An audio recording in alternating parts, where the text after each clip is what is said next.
it's quite a shock to hear Yeah. that sunflower oil, rapeseed oil, there's another one I think you said. Canola oil, grapeseed. Yeah, I get canola oil. I'm sort of generally. It's a bit of a shock to hear that these might not be the best things.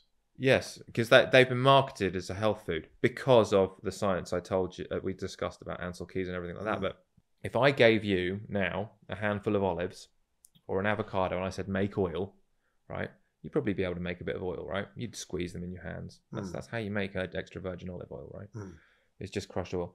If I gave you a handful of rape seeds, there is nothing you could do to make with your hands to make oil out of that.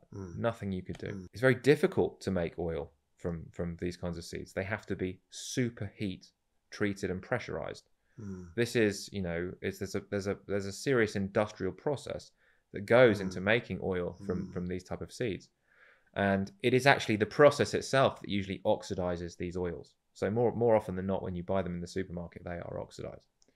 And there is another thing, if you want me to get into it, as to why these can be problematic. So you remember I said the cells that you eat become the fat you eat becomes the fat in your cell membrane. So, and I said that it, sort of an ancestral diet has this 2-to-1, 1-to-1 ratio between omega-3, which you get in fish oils, and omega-6. So omega-3 signals for anti-inflammatory properties in your cell, whereas omega-6 signals for inflammatory properties in your cell.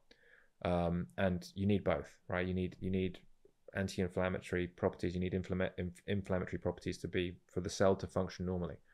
Now, in a modern Western diet, the omega-6 omega-3 ratio is something like 20-to-1 in favor of omega-6. Yes, 30-to-1. And that is because that's because of seed oils in our ubiquitous in our diet, and that signals for significant inflammation in the cell.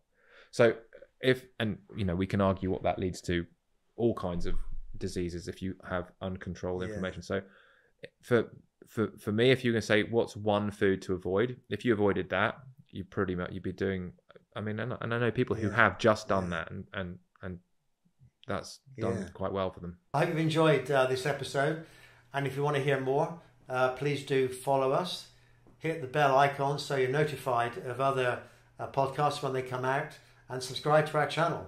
And I look forward to welcoming you.